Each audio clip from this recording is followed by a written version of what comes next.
Hey guys, hope everybody's having a great day.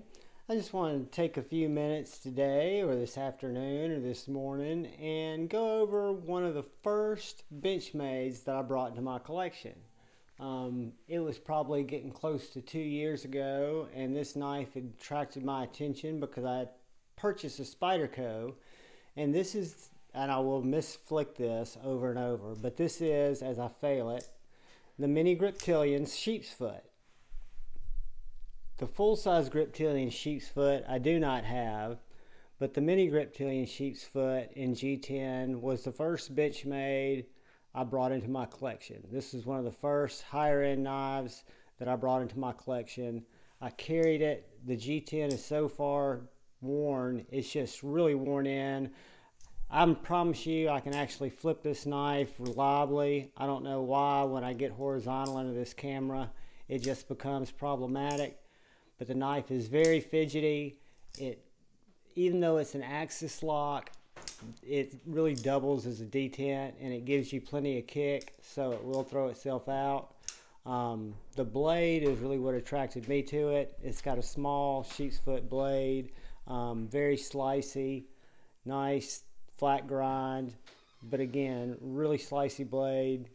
Comes out to probably 2.9, 3-inch blade, right under 3 inches, but I'll give you all the dimensions in the specs. One thing I do want to do to this knife at some point is do a scale swap on it with some of the AWT scales, the Applied Weapons Tech, but have not done that yet. Haven't thought about doing it yet, just because this knife most recently has spent a lot of time in the case. It doesn't get carried that much. I've got other knives that I carry, but it is in, I want to say, 20 CV. It's 20 CV and G10, and it's got the only way to deploy it is the finger hole, thumb hole, but you can slow roll it. You can spidey flick it if you don't fail it. It's got a really good handle for me with a medium to large size hand. You can see that I can get a full 4 fingers on the grip, have a lot of access to the blade, a lot of control of the blade. It's got a pretty good sized spine where it's not super thin. It does have jimping right here behind the thumb hole, so I wish the jimping went up a little further, but that's just me. Again, it's not a hard use knife. It's an EDC knife. It's a mini. It's what I would think an urban warrior, from getting into packages to opening envelopes to cutting through anything you might run into in your daily EDC life. So let's take a look, and I would say urban EDC life. So let's take a look and see how it compares in size to some other knives like the Cold Steel 4 Max, to which it's going to be much smaller than, and the Civivi Baby Banter, which is going to be larger than, but it's going to be in a similar size.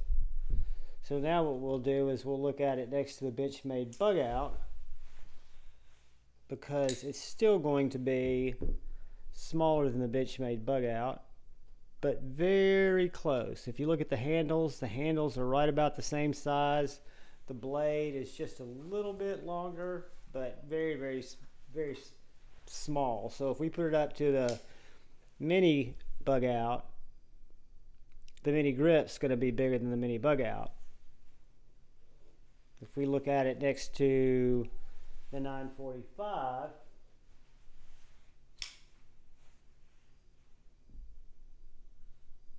it's going to be right about the same size as the 945.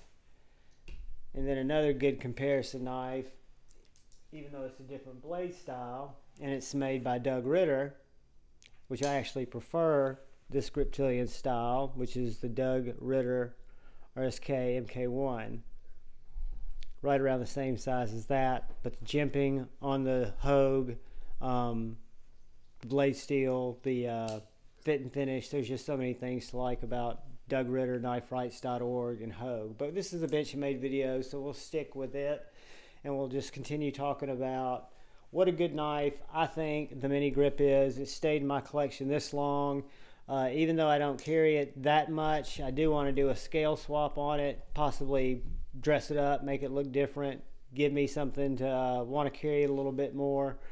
But it's a knife that you don't find very often.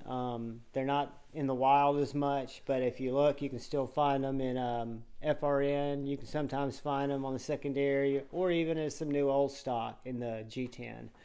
But guys, I appreciate you watching the video. I appreciate you taking some time and stopping by. Let's see if I can fail it. Nope, I got it right. So we'll end on that. But make sure you please look out for the guy to your left and to your right. Look out for the gal to your left and to your right. Look out for each other. Go through life with a smile. Try to be positive. If you disagree with somebody, that's okay. If you want to take it up with them, do it in a considerate way and go forward with debate, not hate. I love you all. Peace.